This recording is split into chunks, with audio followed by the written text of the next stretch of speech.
మంగళగిరిలో తెదేపా అధినేత చంద్రబాబు మాట్లాడుతున్నారు. ప్రత్యక్ష ప్రసారం ద్వారా చూద్దాం. ఏవైతే మున్సిపాలిటీస్ 12 మున్సిపాలిటీస్ ఒక కార్పొరేషన్ ఎన్నికలు జరుగుతున్నాయి. చరిత్రలో ఎప్పుడు కూడా నేను ఈ చిన్న ఎలక్షన్ని ఇంత అపహాస్యం చేసిన సందర్భం లేదు. ప్రభుత్వం పూర్తిగా అప్రతిష్ట పాలైంది. ప్రజల్లో తీవ్రమైన ఆగ్రహవేశాలున్నాయి. దాన్ని కప్పిపుచ్చుకోవడానికి ఏదో ఒక విధంగా తప్పుడు పనులు చేసి మేము గెలిచాము అనిపించుకోవాలనే ఉద్దేశంతో చాలా తప్పుడు పనులు చేస్తున్నారు. నేను ఒకటే హెచ్చరిస్తున్న వైఎస్ఆర్ కాంగ్రెస్ పార్టీని, చరిత్రహీనులుగా మిగిలిపోతారు. అంతేకాదు, చరిత్రలో మళ్ళా మీ పార్టీ అధికారంలోకి కాదు కదా, పార్టీగా మనుగడ సాధించడం కష్టం అవుతుంది. ఆ విషయం మీరు గుర్తుపెట్టుకోవాలి. చాలామంది ముఖ్యమంత్రులు చూసాం. ఏ ముఖ్యమంత్రి ఇంత దారుణంగా, ఇంత నీచంగా, ఇంత చాలా మాటల్లో చెప్పనలివి కాదు, అంత వరస్ట్గా బిహేవ్ చేస్తున్నాడు. అదేవిధంగా ఈరోజు చూస్తే పోలీసు వ్యవస్థ నిర్వీర్యం అయిపోయింది.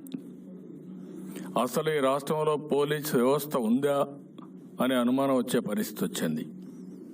దొంగలకు వంతనబాడే పరిస్థితికి వచ్చారు పోలీసులు. ఇలాంటి సందర్భంలో ఒకటే జరుగుతుంది, ప్రజలు తిరుగుబాటు చేసే పరిస్థితికి వస్తారు. అదే జరుగుతూ ఉంది ఎక్కడికక్కడ. కనీసం ఓటు హక్కు కాపాడుకోవడానికి, ఓటు వేయడానికి కూడా బాధపడే పరిస్థితికి వస్తున్నారు.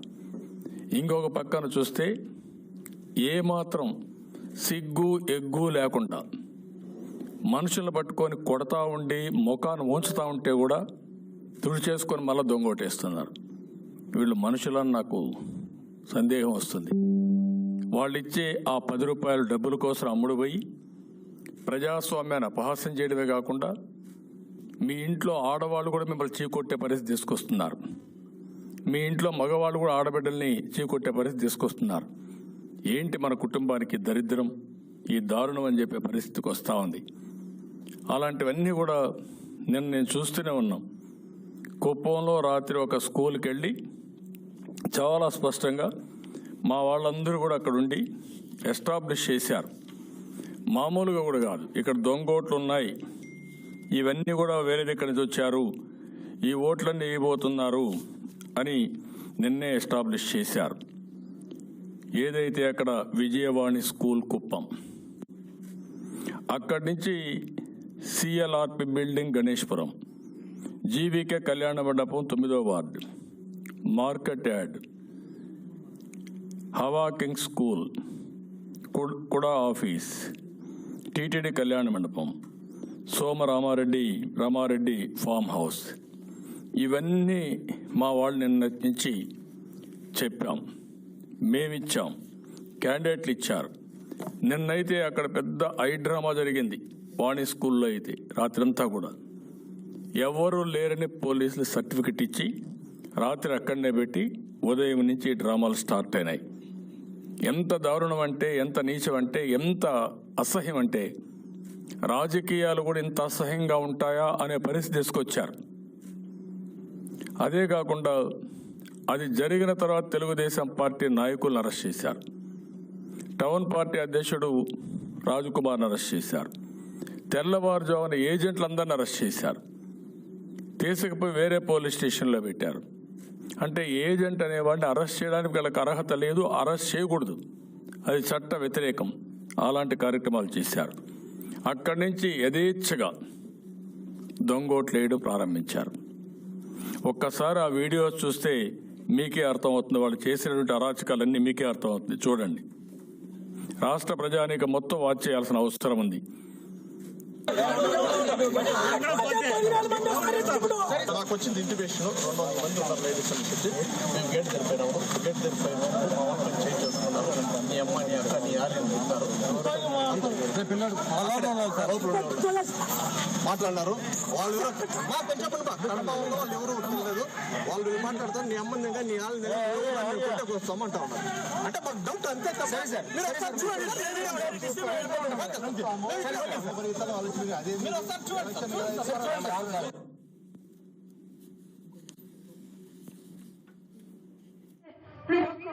నేను దేనికి రాలేదు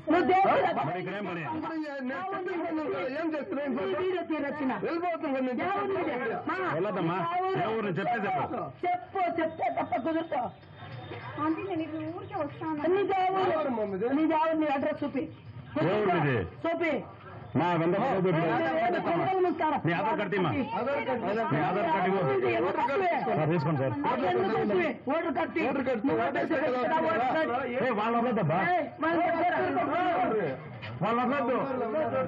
వాళ్ళ పెట్టండి రాడా ఆధార్ కార్డు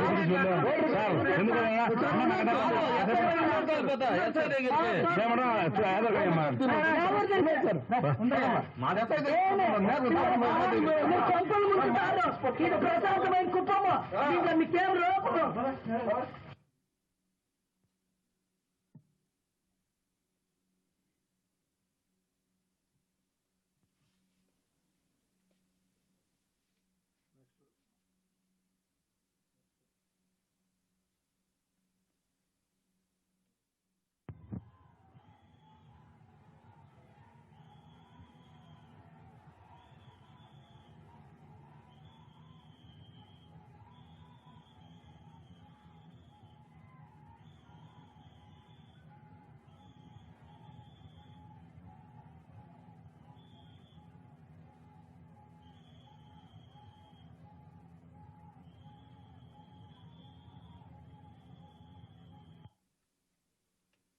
అరే నువ్వు ఏ ఊరు ఏం చెప్పు పర్వాలేదు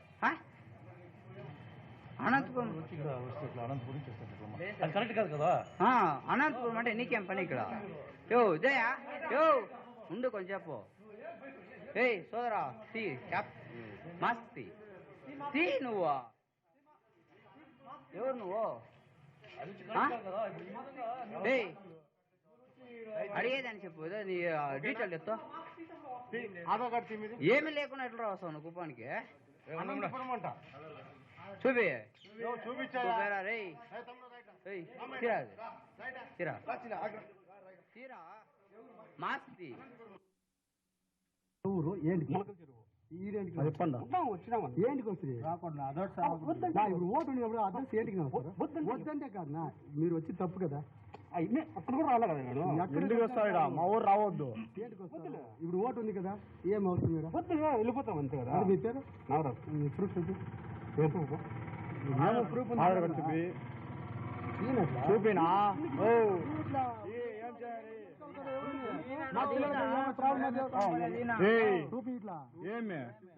చూపి అంటే చూపియాలా చూపిమంటే చూపియాలా ఎన్ని అడ్రస్ సార్ ఏడేం పని మీకే వచ్చిన ఎవరు దొర దోరకన్నా ఎవడు రమ్మన్న ఎవడు ఎమ్మెల్యే వాడికేం పని పని వచ్చినామంటే వాడెవడు మొత్తం తీయ ఎమ్మెల్యే పేరు మొత్తం తీ ಯಾವ ಪಾರ್ಟಿ ಯಾವ ಪಾರ್ಟಿ వాయన ఎమ్మెల్యే సార్ ಯಾವ పార్టీకి ఎమ్మెల్యే వైఎస్ఆర్ వాయన రమ్మన్నా దొంగోట్లు వచ్చి రమ్మన్నా మాకేం పని ఇంకేం పని మేము వేసుకుంటాము మీకేం పని సరే వెళ్ళిపోతాం ఏం పని లేచిరా ఈ రోజు ఎలక్షన్ జరుగుతుంది. కృష్ణగిరి నుంచి వైసీపీ ముఠాలు 3 బస్సుల్లో వచ్చినారు. ఒక బస్సు అయితే చిక్కింది.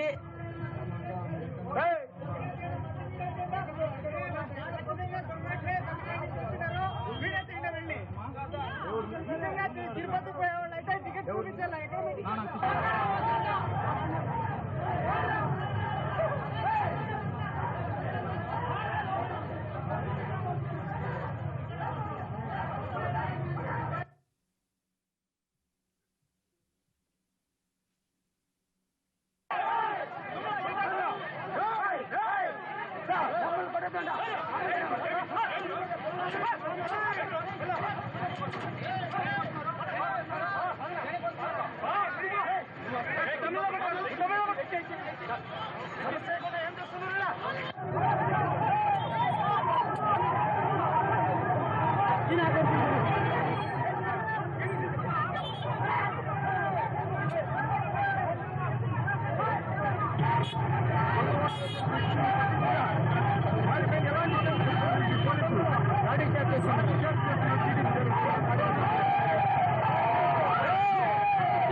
లొకేషన్ అతన్ని కొట్టడం, ఇక్కడ మేయర్ పోలింగ్ బూత్లోకి ఎంటర్ అయిపోవడం.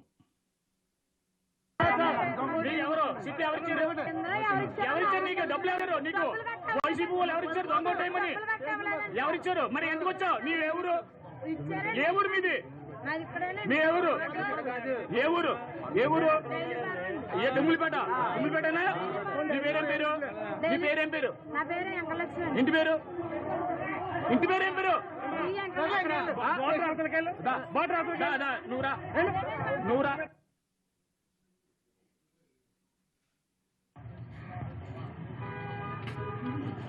ఇది ఆకువేడి పంచాయతీ. ఉదాహరణ చూడండి, ఇలిసిట్ లిక్కర్ తాగు పిచ్చి హాస్పిటల్ తెచ్చే పరిస్థితికి వచ్చారు.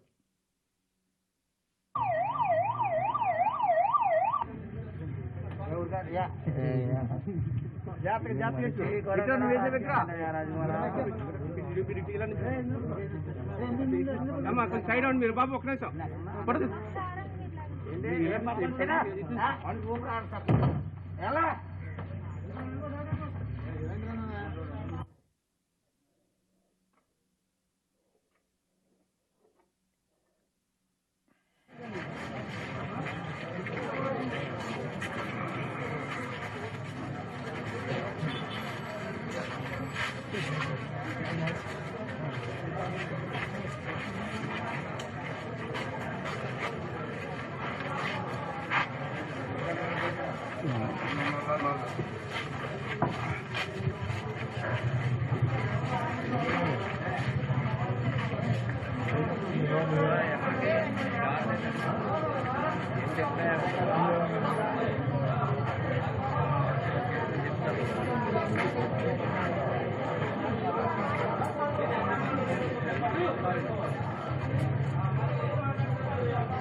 బై ఎలక్షన్స్లో కానీ మున్సిపల్ ఎలక్షన్స్లో కానీ మొట్టమొదటిసారిగా నేను చూసిన తప్పుడు విధానానికి శ్రీకారం చుట్టారు.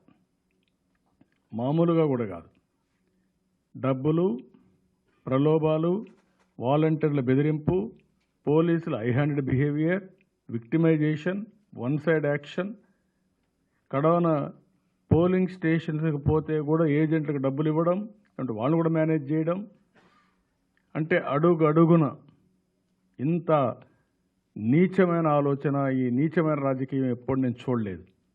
కడా నేను అడుగుతున్నా, రాత్రి మేము పట్టించాం, ప్రతి ఒక్కటి రిటర్న్గా స్టేట్ ఎలక్షన్ కమిషన్కి ఇచ్చాం. స్టేట్ ఎలక్షన్ కమిషన్ ఉందా ఈ రాష్ట్రంలో? ఎందుకు మీకు ఆ ఉద్యోగం? మీకు చేత కాకపోతే మీరు వెళ్ళిపోండి, మాకు చేత కాదు అని వెళ్ళిపోండి. గవర్నమెంట్ కండక్ట్ చేసుకోమనండి, కాదు గవర్నమెంట్ నామినేట్ చేసుకోమనండి అధికారం ఉంటే. కానీ ఎన్నికలు పెట్టిన తర్వాత మాత్రం మీరు సరిగా నిర్వహించకపోతే అది మీ తప్పిదం. గవర్నమెంట్కి ఎవరైతే ఎన్నికల సమయంలో ఊడిగం చేస్తున్నారో పోలీస్ ఆఫీసర్లు చెప్తున్నారు కొంతమందికి, పోలీసులకు అందరికీ కొంతమందికి, అది చాలా నేరం, అది చట్ట వ్యతిరేకం. మీరు గుర్తుపెట్టుకోవాలి. ఈరోజు ఈ విధంగా రాష్ట్రం మొత్తం నలుమూలల ప్రజలు తిరుగుబాటు చేసే పరిస్థితికి వచ్చారు. జరిగే అవినీతి పైన పోరాడే పరిస్థితికి వచ్చారు. నిలదీసే పరిస్థితికి వచ్చారు. దొంగ ఓటర్స్ని అడ్డుకునే పరిస్థితికి వచ్చారు. ఎక్కడికక్కడ నివారించడమే కాకుండా అడ్డుకోవడమే కాకుండా తరిమే పరిస్థితికి వచ్చారు. మీకు సిగ్గు అనిపించలేదా పోలీసులకి? ఎవరు చేయాలి ఈ పని? ప్రజలు చేయాలన్న ఈ పని? ఎవరైతే ప్రజల సొత్తు తినే పోలీసులు, ప్రజల సొత్తు, వాళ్ళ కష్టార్జితం, ట్యాక్సుల రూపేణ పే చేసిన డబ్బులు తినే ఎలక్షన్ కమిషన్ చేయాలి, అధికార యంత్రాంగం చేయాలి. ఈరోజు ఎమ్మెల్యేలు, ఎంపీలు ఎక్కడ పోలింగ్ స్టేషన్లో ఎంటర్ కాకూడదని చాలా స్పష్టమైన ఆదేశాలు ఉన్నాయి. Ban on canvas. MP, MLA should not enter in the police station. It is an offence to canvass with 100 meters of the polling station. Any person who does so can be arrested without warrant by the police and may be presented under section 343H of the Act. ఏ విధంగా Penugonda MP అక్కడికి వెళ్ళాడు, ఏ విధంగా mayor గుంటూరులో వెళ్ళాడు, ఏ విధంగా కుప్పంలో MP ఎందుకు వెళ్ళాడు అక్కడికి, ఇలాంటివి చాలా సంఘటనలు జరిగాయి. రెండోది, illegal hiring of vehicles for the convenience of voters. అలాంటి వెహికల్స్ ఏమన్నా వస్తే సెక్షన్ 343A కింద 343A(7) కింద red with section 343L of the act కింద ఇమీడియట్గా సీజ్ చేయాలి. ఇల్లీగల్ వెహికల్స్ వచ్చాయి, మేము పట్టించాం. ఏం చేశారు మీరు? ఒక్క వెహికల్ సీజ్ చేశారని అడుగుతున్నా, సమాధానం చెప్పమని అడుగుతున్నా. సమాధానం చెప్పకపోతే ప్రజలే సమాధానం చెప్పిస్తారు. అది ఎక్కువ రోజులు లేదు. ఆ విషయం మీరు గుర్తుపెట్టుకోవాలి. మీ ఆటలు సాగతాయనుకుంటున్నారు కానీ ఆటలు ఒకసారి ఒక స్టేజ్ దాటిన తర్వాత మీ ఆటలు సాగవు, ప్రజలే సమాధానం చెప్పే పరిస్థితికి వస్తారు. ఇంకొక పక్కన దొంగ ఓట్లు చట్టంలో క్లియర్గా ఉంది. అనెక్సర్ 18లో in case of any doubt the elector should be directed to present himself before you to make a further probe about the identity of the elector. He should hand over the person to the police with a written complaint, Annexer 11, in case he or she is provided to be an impersonator. Idi 11. I am asking, ఎంతమంది పైన మీరు కేసులు పెట్టారు? ఎంతమందిని పోలీసులకు hand over చేశారు? You answer this. మేము గట్టిగా చేంజ్ చేస్తే కడాన పోలీసులు ఎవరైతే వాళ్ళని పట్టుకోవాలనో, దొంగ ఓట్లన్నీ అరెస్ట్ చేయాలనో ఆ పోలీసులు విజిల్ బ్లోవర్స్ పైన, దొంగ ఓట్ల పైన పోరాడే వాళ్ళపైన లాఠీ చార్జ్ చేస్తారు. మీకు ఎన్ని గట్స్ ఉండాలండి మీకు? లా అండ్ ఆర్డర్ అనే పేరు పెట్టి ఇష్టానుసారంగా మీరు బిహేవ్ చేస్తున్నారు. మీరు మీ పని చేస్తే మేము వస్తాం అక్కడికి, ఎందుకు రావాలని అడుగుతున్నాం మేము. ఇది మా డ్యూటీ అని అడుగుతున్నా నేను. ఇది మీ డ్యూటీ.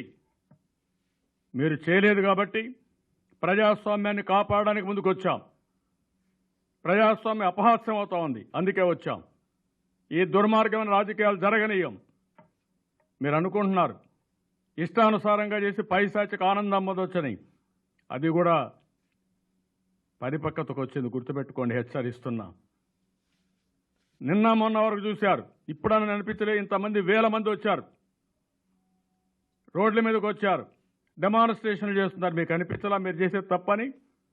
ఏం చేయగలుగుతారు మీరు? వేల మందిని, లక్షల మందిని ఏం చేయగలుగుతారు? జైల్లో పెడతారా? ఎంతమందిని పెడతారు జైల్లో మీరు? అందుకే నేను చెప్తున్నా, ఎప్పుడైనా సరే హద్దు మీరితే తర్వాత పరిస్థితులు మీ చేతుల్లో ఉండవు. ఇది ఆ స్టేజ్ ఈ రాష్ట్రంలో వచ్చింది. ఎక్కడ చూసిన అరాచకం, ఎక్కడ చూసిన దాడులు, ఎక్కడ చూసిన తప్పుడు కేసులు, ఎన్నికల్లో గెలవడానికి నానా గడ్డి తింటారా మీరు? ఏమనుకుంటున్నారు మీరు? అంటే మీకు అదుపు అడ్డు లేకుండా పోయిందా? ఏం చేసినా జరిగిపోతుంది అనుకుంటున్నారా మీరు? మీ ఆటలు జరగనీయం, గుర్తుకోమని హెచ్చరిస్తున్నా. ప్రతి ఒక్కటి మైండ్ గేమ్ ఆడతారా మీరు మీ పోలీసులు పెట్టుకొని? ఆ రోజులు అయిపోయినాయి. మీతో మైండ్ గేమ్ ఆడే పరిస్థితి వస్తుంది ప్రజలంతా ఇప్పుడు. ఆ విషయం గుర్తుపెట్టుకోవాలి. మీరు బయట పోతే ఎవరిదంటారో అని మీరు భయపడే పరిస్థితి వచ్చింది. నీ పోలీసులు వచ్చి కాపాడలేరు. ఏదైనా సరే ఫ్రస్ట్రేషన్ రానంత వరకే, పీక్ రీచ్ కానంత వరకే ఆ విషయం వీళ్ళు గుర్తుపెట్టుకోవాల్సిన అవసరం ఉంది. ఇలాంటి వెహికల్స్, వందల వెహికల్స్ పంపించాం మీకు. ఏం చేశారు మీరు? ఏంటి మీ యొక్క ధీమా? ఏం చేసినా జరిగిపోతున్నాయి కదా అంటే మేము నిస్సహాయంగా ఉండాలనే కదా, లేకపోతే ఇంట్లో పడుకోవాలనే కదా? లోకేష్ అతన్ని కొడతారా మీరు? తిరిగి మమ్మల్ని అరెస్ట్ చేస్తారా మీరు? ఒకరిదని కాదు, అవతల వాళ్ళు మావో ఏడుకు రావడం, మా మీద దౌర్జన్యం చేయడం, తర్వాత మా మీద కేసులు పెట్టడం, మమ్మల్ని అరెస్ట్ చేయడం, ఇది ఎక్కడ చూద్దామండి? ఇది ఇలాంటివన్నీ కోకొల్లలు జరిగాయి. నేను అందుకే చెప్తున్నా, ఎట్టి పరిస్థితుల్లో వదిలిపెట్టే సమస్య లేదు. నేను ప్రజలను కోరుతున్నా, ప్రజాస్వామ్య వ్యవస్థల్ని మనం కాపాడుకుంటే ఆ వ్యవస్థలు మన కుటుంబాల్ని కాపాడతాయి. ఈరోజు రాజ్యాంగం మనకిచ్చిన అధికారం ఓటు హక్కు. ఈ ఓటు హక్కు ద్వారా రాజ్యాంగంలో ఉండే అన్ని అమలు చేసుకునే హక్కుని ఆ రోజు రాసినటువంటి అంబేద్కర్ గారు మనకు ప్రసాదించారు. అందుకని రాజ్యాంగ వ్యవస్థలైనటువంటి ఎగ్జిక్యూటివ్ని, అదే మరి లెజిస్లేచర్ని, అదే మరి మీడియాని, అదే మరి జ్యుడిషియల్ని కాపాడుకుంటే అవి మన కుటుంబాన్ని కాపాడతాయి. లేకపోతే ఈ ఉన్మాదులు ఇప్పుడు మిడ్ నైట్ అర్ధరాత్రి ప్రజాస్వామ్యాన్ని కూనీ చేశారు. రేపు ఏ ఇంట్లోకైనా రావచ్చు, ఏమైనా చేయొచ్చు. దానికి మనం సిద్ధంగా ఉన్నామా? మన ఆస్తులపైన, మన భూములపైన, మన వ్యాపారాలపైన కడాన మన పిల్లలకు రక్షణ లేని పరిస్థితి వస్తుంది. అరాచకం అనేది ఊరికే పోదు. నిన్న కూడా చూస్తున్నా, ఆంధ్రప్రదేశ్ నుంచి కూరగాయలనే పేరుతో బాంబేకి గంజాయి పోతుంది. ఏమైనా సిగ్గుందా మీకు? దానిపైన పోరాడండి పోలీసులు. బయట వాళ్ళు ఏమనుకుంటారో కూడా సిగ్గే లేదా మీకు? ప్రజాస్వామ్యాన్ని కాపాడే మా పైన పోరాడతారు, మమ్మల్ని నివారిస్తారు, గంజాయిని మీరు నివారించలేరు. ఈ విషయం అడుగుతున్నా నేను. ఇది గుర్తుపెట్టుకోవాల్సిన అవసరం ఉంది. ఈ వైఎస్ఆర్ కాంగ్రెస్ నాయకులు కూడా గుర్తుపెట్టుకోవాలి. ఏదో ప్రెస్ పెట్టి తిట్టేస్తే మీకు కూడా వేస్తారు, మీ నాయకులకు కూడా సిగ్గుండదు కాబట్టి ఏదైనా చేస్తారనుకుంటే మాత్రం అది ఎక్కువ రోజులు నడవదు, నడవనీయం. ఈ విషయం గుర్తుపెట్టుకోవాల్సి కోరుతూ నేను ప్రజలందరినీ మనస్ఫూర్తిగా అభినందిస్తున్నా. వీరోచితంగా ముందుకు వచ్చారు. కుప్పంలో నేను చూశాను, వీరోచితంగా వచ్చారు. తెలుగుదేశం పార్టీ నాయకత్వం ఇచ్చారు, చాలా బాగా చేశారు. వాళ్ళు ఒక పక్క పోలీసులు, ఒక పక్క గూండాలు, ఇంకొక పక్క మద్యం, ఇంకొక పక్క డబ్బులు. బయట వాళ్ళు రావడం, ఇన్ని చేసినా కూడా ఎక్కడ కూడా భయపడకుండా చాలా ఇదిగా ముందుకు పోయారు. నేను కూడా కుప్పం ఒక ప్రశాంతమైన ప్రాంతం, ఎప్పుడు కూడా శాంతిని కోరుకునే ప్రాంతం, అభివృద్ధిని కాంక్షించే ప్రజానికం, ఎప్పుడు రౌడీజం ఎరుగని ప్రదేశం, ఎప్పుడు కూడా బెంగళూరు తమిళనాడు బార్డర్లో ఉంటే ఒక డొస్సైల్ ఎంత మర్యాదగా ఉంటారంటే అంత మర్యాదగా ఉంటారు. నీతి నిజాయితీకి మారుపేరు ఆ ప్రజానీకం. అక్కడికి మీరు పోతారా రౌడీలంతా? అక్కడ అరాచకాలు సృష్టిస్తారా? ఇవన్నీ కూడా మీరు చూస్తూ ఉంటే చాలా బాధేస్తుంది. వీళ్ళు ఏమంటే మొట్టమొదటిసారిగా మీరు చూస్తే ఫస్ట్ టైం నామినేషన్ లేనియకుండా చేయాలని చూశారు. ఆ రోజు మేము పోరాడాం.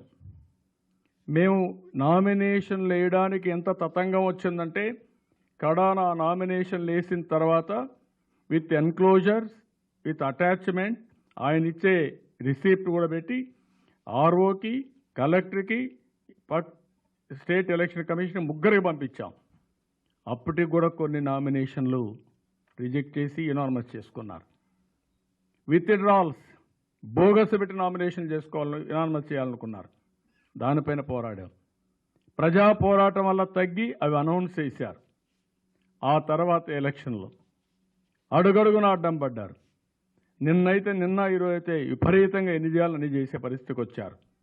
బయట నుంచి అనుకున్న విధంగానే దొంగోట్లు పంపించారు, ఇంపర్సనేషన్ చేస్తున్నారు. ప్రిసైడింగ్ ఆఫీసర్స్ ఎవరైతే ఉన్నారో వీళ్ళకి కావాల్సిన మనుషులు పెట్టుకున్నారు. ఎవరు కూడా వాళ్ళకి సహకరిస్తూ మనం అబ్జెక్షన్స్ రేజ్ చేసినా చేయకుండా ఇష్ట ప్రకారం పోయే పరిస్థితి వచ్చారు. థర్డ్ ఫేజ్కి వస్తున్నాం. స్ట్రాంగ్ రూమ్స్ రేపు పెట్టాలి, పెట్టి అక్కడ మ్యానిపులేట్ చేయాలనుకుంటున్నారు. వీళ్ళ ఉద్దేశం ఒకటే ఉద్దేశం. ఆ ఉద్దేశం ఏంటంటే తెలుగుదేశం పార్టీకి ప్రజల్లో లేదనుకో చెప్పించాలి. కాదు, ప్రజల గుండెల్లో తెలుగుదేశం పార్టీ ఉంది. మిమ్మల్ని ప్రజలు ఎక్కడికక్కడ ద్వేషించే పరిస్థితికి వచ్చారు, మిమ్మల్ని చీకొట్టే పరిస్థితికి వచ్చారు. ప్రజాభీష్టాన్ని యాజ్ ఇట్ ఈజ్ తెలియకుండా మభ్యపెట్టే ప్రయత్నం చేస్తున్నారు మీరు. అందుకే ఇన్ని వేల మంది రోడ్డు మీదకి వస్తున్నారు. ఎక్కడికక్కడ నివారిస్తున్నారు, పోరాడుతున్నారు, ప్రజా పోరాటాలు చేస్తున్నారు. ఆ విషయం మీరు గుర్తుపెట్టుకోవాల్సిన అవసరం ఉంది. ఆ స్ట్రాంగ్ రూముల్లో కూడా మళ్ళీ జాగ్రత్తగా ఉండాలి. అది అయిన తర్వాత కూడా చేస్తారు వీళ్ళు. అక్కడ ఎన్నికల్లో గెలిస్తే గెలిచిన మా అభ్యర్థి అయినా అవతలని డిక్లేర్ చేస్తారు. అంటే ఇది ఈ ఉన్మాదానికి ఇంక దీనికి మందు ఏంటో నాకైతే అర్థం కావడంలా. ఒక పంచాయతీ నిన్నటి వరకు కుప్పం, దానికి నేను అక్కడికి పోవాలి అనే సంకల్పం కల్పించారంటే మీకు ఏమైనా బుద్ధి ఉందా, జ్ఞానం ఉందా? నాకు అర్థం కాదు. ఎక్కడ చేసేపోతున్నారు మీరు? ఆ విషయాలన్నీ మీరు గుర్తుపెట్టుకోవాల్సిన అవసరం ఉంది. అందుకే రేపు జరిగే ఎన్నికల్లో కూడా నేను ఒకటే చెప్తున్నా, మేము పోరాడేది మున్సిపల్ ఎన్నికల కోసం కాదు, గుర్తుపెట్టుకోండి. ప్రజాస్వామ్య పరిరక్షణ కోసం పోరాడుతున్నాం. రాజ్యాంగంలో ఉండే స్ఫూర్తి కోసం ప్రజలు ఓటేసుకోవడానికి, ఫ్రీగా ఫేర్ ఓటేసుకోవడానికి అవకాశం కల్పించడానికి మేము పోరాడుతున్నాం. నేను చూశాను కొంతమందిని, యువత చాలా బాధేస్తుంది, వాళ్ళని చూస్తే జాలేస్తుంది నాకు. ఇలాంటి దుర్మార్గుల చేతుల్లో పెట్టుకొని మీ ఫ్యూచర్ నాశనం చేసుకుంటున్నారు మీరు. మిమ్మల్ని ఒక సంఘ విద్రోహ శక్తులుగా తయారు చేస్తున్నారు. దొంగ ఓట్లు వేసే మనుషులుగా తయారు చేస్తున్నారు, దొంగలుగా తయారు చేస్తున్నారు. ఆ విషయం మీరు గుర్తుపెట్టుకోవాలి. వీళ్ళు దొంగలు, హంతకులు, హత్యలు చేసేవాళ్ళు.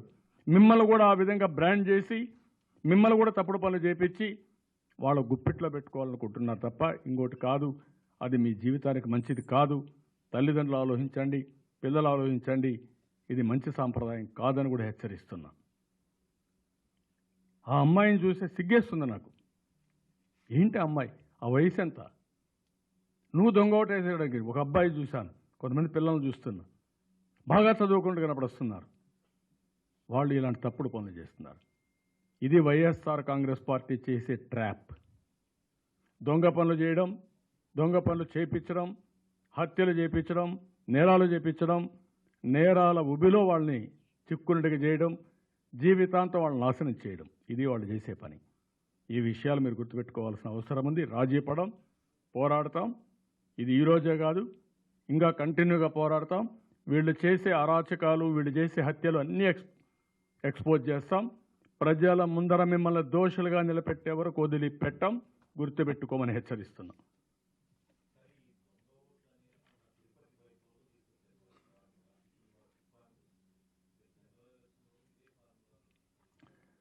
తిరుపతి ఎలక్షన్లో ప్రజలు ఇంత రాలా, మీరు గుర్తుపెట్టుకోవాలి.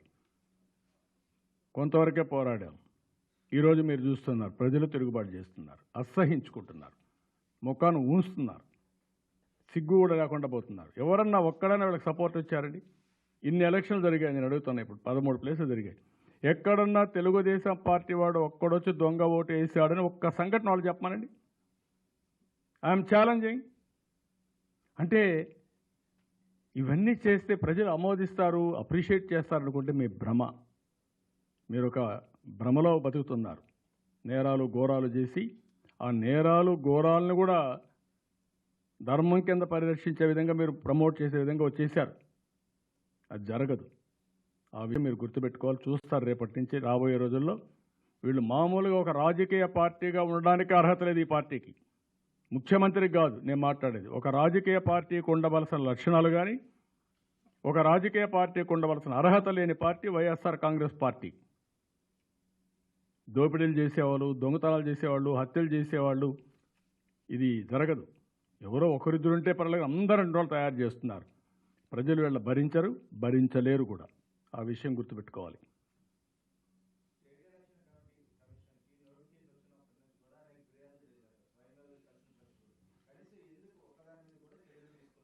చేసుకోలేరు, అంతే. వాళ్ళు ఉద్యోగం కావాలా, వాళ్ళు గుమ్మస్తాల వారు తయారైపోయారు. ఉద్యోగం కోసం ఉన్నారు తప్ప ప్రజాస్వామ్యయుతంగా ఎలక్షన్స్ కండక్ట్ చేయాలనే ఆలోచన లేదు వాళ్ళకు. అందరూ కూడా అట్లా తయారైపోయారు.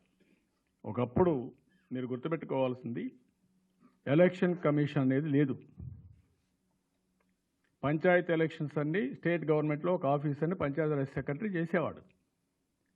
సెంట్రల్ గవర్నమెంట్ ఎలక్షన్స్ అన్ని పార్లమెంట్ అన్ని ఒక సెక్రటరీకి అప్పచెప్పి ఎలక్షన్స్ కండక్ట్ చేసేవారు. అప్పుడే ఇంపార్షియల్గా ఉన్నాయి. ఆ తర్వాత కాదు, రాజ్యాంగ ప్రకారం స్వయం ప్రతిపత్తి కలిగిన ఎలక్షన్స్ ఎన్నికల కమిషన్ కావాలని సెంట్రల్ ఎలక్షన్ కమిషన్ తీసుకొచ్చారు, స్టేట్ ఎలక్షన్ కమిషన్ తీసుకొచ్చారు. ఏం జరుగుతుంది ఇప్పుడు? ఎంత దుర్మార్గం ఇది! ఐఏఎస్ ఉన్నారు, ఐపీఎస్ ఉన్నారు, all India services. More than 60% or 2/3 ఎంత ఉంది, వాళ్ళు అవుట్ సైడ్ నుంచి వస్తారు. ఎందుకు వస్తారు? రాగద్వేషాలకు అతీతంగా, కులాలకు, మతాలకు, ప్రాంతాలకు అతీతంగా పనిచేయడం కోసం, దేశ సమగ్రతను కాపాడడానికి వాళ్ళని తీసుకొచ్చి పెట్టారు. ఇప్పుడు ఏమైంది? అవినీతి సమగ్రతకు పాటుపడుతున్నారు, రౌడీల సమగ్రతకు పాటుపడుతున్నారు. వీళ్ళు ఏమనాలి? ఆ సిస్టమ్ వచ్చేసింది. ఇది ఎక్కువ రోజులు జరగదు. అందుకే మనం చూశారు, మీరు కడాన జ్యుడిషియర్ని కూడా బ్లాక్మెయిల్ చేసే పరిస్థితికి వచ్చేసారు. ఇక్కడ ఉండేవాడు కాదు, అమెరికా పోయిన కూడా బ్లాక్మెయిల్ చేస్తున్నాడు. వాడిని ఏమనాలో నాకు అర్థం కాలేదు, వాడికేం పిచ్చో నాకైతే అర్థం కాలేదు. ఇక్కడి నుంచి అమెరికాకి పోతే మారతారనుకుంటాం మనుషులు. ఇవన్నీ చూస్తామంటే ఒక నాయకుడు ఉంటే ఎంతమంది క్రిమినల్స్ని తయారు చేయగలుగుతాడు, ఆ పార్టీనే క్రిమినలైజేషన్ ఎట్టు చేయగలుగుతాడు అనేది ఉదాహరణ. అది ఎక్కువ రోజులు జరిగే పరిస్థితి ఉండదు, తాత్కాలికం. పైశాచిక ఆనందం పొందొచ్చు, కానీ శాశ్వతంగా మాత్రం చరిత్రహీనులుగా మిగిలిపోతారు. రాజశేఖరుడు ఉన్నప్పుడు కొన్ని సంఘటనలు జరిగినా మేము పోరాడితే భయపడి కరెక్ట్ చేసుకున్నాడు. మీరంతా కూడా దాంట్లో హిస్టరీ, మీ మీడియా పైన ఒక జీవో తీసుకొచ్చాడు. మేము గట్టిగా పోరాడాం, ప్రెస్ అంతా అడిగారు. నెక్స్ట్ డే విత్డ్రా చేశారు. అసెంబ్లీలో చెప్పాడు, నేను తేలేదు, మీరు అనవసరంగా కాదు, నువ్వు ఫైల్ తీసుకొచ్చి పెట్టమన్నావు. ఫైల్ ఎక్కడ ఉంది? అసలు లేదంటావంటే ఇంకెందుకు ఇవన్నీ జరిగిపోయినాయి, వదిలేయండి అనేసి తప్పించుకొని మళ్ళీ తేలేదు. మీడియా వాచ్ పెట్టాడు. ఈయన తీసుకొచ్చాడు జీవో. మీరు చెప్తే విన్నాడా? మీడియాకి ఏమన్నా వెన్నెముకుందా? లేదు. అయిపోయారు, మీరు కూడా సరెండర్ అయిపోయారు. ఒకప్పుడు మీడియా ఎట్లా ఫైట్ చేసేవాళ్ళు, అయిపోయింది.